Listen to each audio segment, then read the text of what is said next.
Hey guys, welcome to day 5. I can't believe it's day 5 already. If any of y'all are wondering when we're going to start manifesting what we want, we have 2 more days to get through all 7 chakras, and then we can continue working on the little things. So day 3, I announced the giveaway. If you follow my YouTube channel, subscribe to it, and leave in the comments of day 3 something small you want to manifest in 1 week. Okay, I saw a few that are on there. Somebody said roses. Somebody wants to manifest saving money this next week. So it could be little, or it could be your big 21-day manifestation. But either way, we are going to start getting into manifesting. We just have to set our foundation in order to harness the power we need to magnetize the things that we want. Okay, so I didn't make a video for day 4. I'm going to go over the heart chakra from yesterday. Anahata is the Sanskrit name for it, and it translates to unhurt. Here is where our love, compassion, and kindness are empowered. Practice love for others and love for ourselves. This chakra is associated with health and healing. If we want others to be happy, we practice compassion. If we want to be happy, we practice compassion. Many of us have worked hard to build up our walls and defenses, and it isn't always easy to knock them down. It first begins with loving ourselves, and we must show appreciation for ourselves and give ourselves the love that we need, the love that we want others to give us. Then we spread that compassion to others around us. So basically, our heart chakra doesn't only consist of loving others, it consists of loving ourselves first. And also compassion and kindness. It isn't just love like you want to be in love, like you want to love someone until the day you die. It's literally love for everything. Love for the earth, love for ourselves, love for people around us. It's just opening our heart after we've been hurt, breaking down our walls, not being so defensive, and letting love back into our lives. Okay, so that's really important. It was sacral chakra day 1 yesterday. We already went through a little bit of our sacral chakra on day 2. And then yesterday I posted those root chakra trait list, the sacral chakra trait list. So we're supposed to be going each one and rating it 1 through 10 on how we feel that we are. And that should give us a little bit of sense. So our sacral chakra is our creative flow, pleasure, sensuality, sexuality, adaptability, fertility. It's our emotional power. And then going up to the solar plexus, which was day 3, is our personal power. So our sacral chakra is our emotional power. Our solar plexus is our personal power. Our heart chakra is like our loving power. And then our throat chakra, which we're getting into today. Moving on to our day 5 throat chakra, okay? This one makes me really happy because I feel like once we've gone through 1 through 3, like grounding and re-loving ourselves and getting that self-confidence, and then going up to our heart chakra, which we should have started yesterday, and really finding that love again. Once we have all that down here, our throat chakra is in the middle of our heart and our mind. Okay, so it's like when they're battling, it puts our throat chakra in a tight spot. Oh, yeah. What? It was funny because it's in the middle. Anyways, it puts it in a tight spot here because our mind and our heart are battling. And then our throat chakra kind of freezes up, and we don't know how to speak our truth or speak what we want to say because we aren't even sure of how we truly feel because we're battling our heart and our mind. So our throat chakra is our power of choice. So we did emotional power, personal power, and this is our power of choice. It's our progress through maturing our will. Okay, so first in the beginning, we have this perception that everything around us is in control of us. Like adults are in control of us, our teachers are in control of us, everyone around us growing up has authority over us. And then we kind of move to like, no, we have authority over ourselves. We can do this ourselves. And then our next level is allowing authority to be from the divine. So if you believe in God, it will come from God. If you just follow the universe and trust the universe, it's like giving the authority up into a greater power, the divine or source, or whatever it means to you. That's the next level. So once we kind of shift out of the mindset that like I have complete authority over myself and kind of release that control, then we notice that things start flowing more freely to us. It's the center of choice and consequence of our spiritual karma. So everything that we say or think or do, a spiritual consequence attaches itself to that. So being sure that what choices would we make if we could actually see their energy consequences? So a good way to test ourselves with that is to think about if you could see the energetic consequences that your thoughts or actions have, would we really make the choices that we make? The most costly energy consequences come from acting out of fear. So fear is a big thing to get through in your throat chakra, and it has the biggest energy consequences. Choosing from fear transgresses our trust in the divine guidance. So if we're always basing our choices off of fear, we're basically saying we don't trust that the things that are meant for us are going to come to us. So you choose, I'll follow is kind of our thing right now, at least for day 5. The essence of the throat chakra is faith. Faith and the power of choice is the power of creation.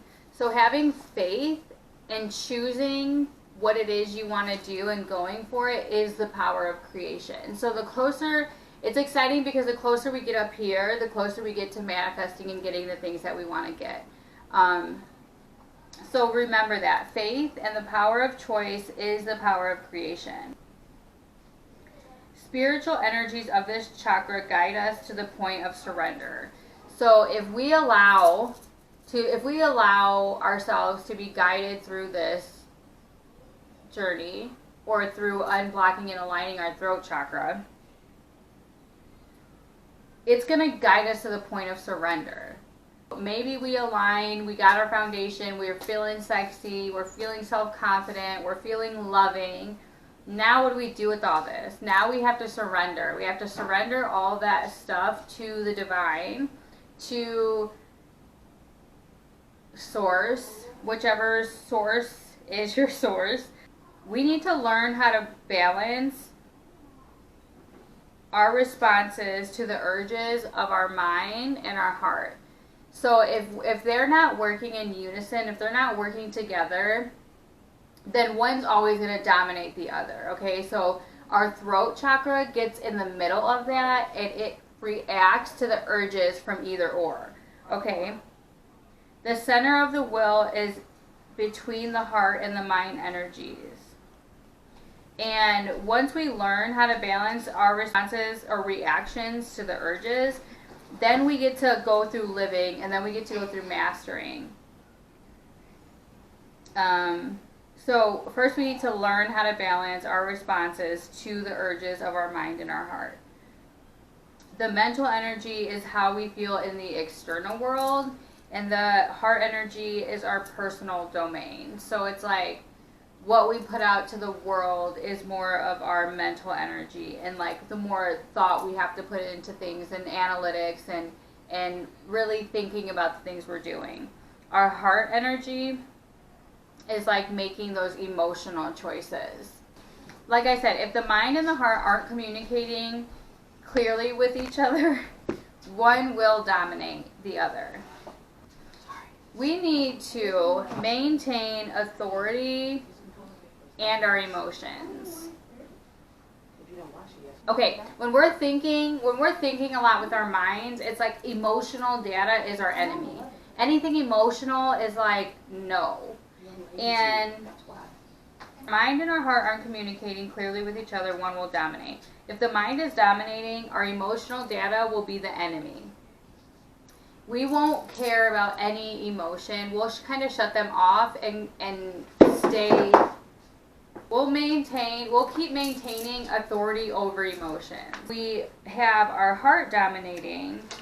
It's like all is well. It's like we ignore the red flags and we ignore what we know deep down. We have this mindset of like, oh, all is well, all is going to be well. Either way, if we're motivated by fear or control, we kind of end up in this spot like, I don't know what to do next. But that's tricking ourselves or fooling ourselves, because it's in those moments where we claim we don't know what to do that we know exactly what to do. It's either we're letting our hearts be in the way or our mind be in the way from really going to what we know we should be doing. And that's what we call a holding pattern. We're in this holding pattern and we're just like, I don't know what to do anymore. That's usually a sign that we know exactly what to do. We have to trust that the unscheduled events in our lives are a form of spiritual direction. So when we have those moments where we're like, why does this happen? Why does this always happen to me? It's a form of spiritual direction. So in those moments, we're supposed to be like, oh, I get it, I understand. But if we're consumed by our mind, we're not letting our emotions come out. And if we're consumed by emotions, that's all we feel, and we're not thinking straight. So the throat chakra kind of acts as a middleman to this. And I'm not saying think with your throat, but it knows the truth. It knows the truth, and it knows what we should be saying. It knows what we want to say. And figuring out how to clearly communicate in a very kind and polite way is what's going to help align our throat chakra. And a question to take away from the throat chakra is, what fears do you have associated with divine guidance? So has there ever been a time where you did trust in the divine guidance and you think like, well, I already did that, and you're always let down? What are those? Okay, talk about them. Let's talk about them. Where were you mentally or emotionally? And was your mind and your heart working together, or were they not working together? And maybe the divine guidance wasn't able to reach us because we weren't able to grab those messages. Okay, that's a little bit about our throat chakra. So you're probably like, well, we were talking about our mind and our heart. How does that matter? It matters because both of them working together will create our truth. It will create faith and trust and the willingness. Some things that we have to keep in mind to keep this clear is make no judgments, have no expectations, and then trust that the unscheduled events of our lives are a form of spiritual direction. Those things, because if we're not making judgments, we're not speaking or thinking of others in that way. It's going to help unblock it. No expectations. It's going to stop us from asking or wanting or that need of anything. Okay, so that is our throat chakra. We left as the Fool in the tarot journey. We left the Empress, which is a heart chakra card, and getting that loving advice that how to open up in love with all of us. After we leave her, we go to the Emperor, which is our first encounter with the masculine energy. His presence commands results. He has lessons of communication. And he has lessons of communication where he is talking about the things that we want to say, the things that we do say, and the things that we don't say. So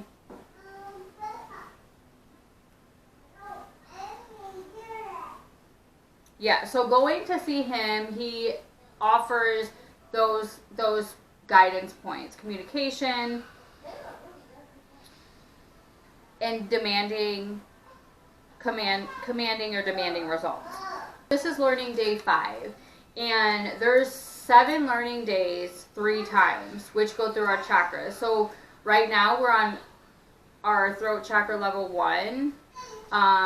In 1 week we'll be on throat chakra level 2, but it's after we go through all 7, then we go back around through them again. So learning day number 5 is this throat chakra day. Then we're still in the waning gibbous phase of our moon.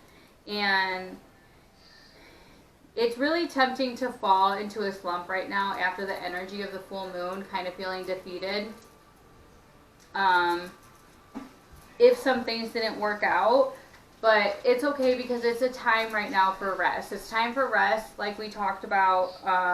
It's really not a time to start anything new. It's time to regroup and go easy on ourselves. Accept what is. And it's a great time to teach what you know. Whatever you know, whatever is a teachable thing for you, it's a great time to do that. It's a great time to be learning, and it's a great time to be teaching what we know. Tomorrow, we're going up into our third eye chakra. It will be sacral chakra day 3. So for day 2, we have some questions. Does money have authority over you? How do you define creativity? And do you negotiate your ethics depending on circumstance? Okay, so those questions are for sacral chakra day 2. The throat chakra level 1 was kind of that introduction that we just did. Learning day 5, we're on our 5th chakra, up 7 for the week 1, level 1. And then the Fool meant the Emperor. So getting that guidance on communication. Alright, so I'm going to be doing the reading for day 4 and day 5. The heart chakra cards will be in there, and we'll get to that. And then we'll do like a little bit bigger of a moon reading. And we're still going to get our general reading. So I will see you guys in a little bit.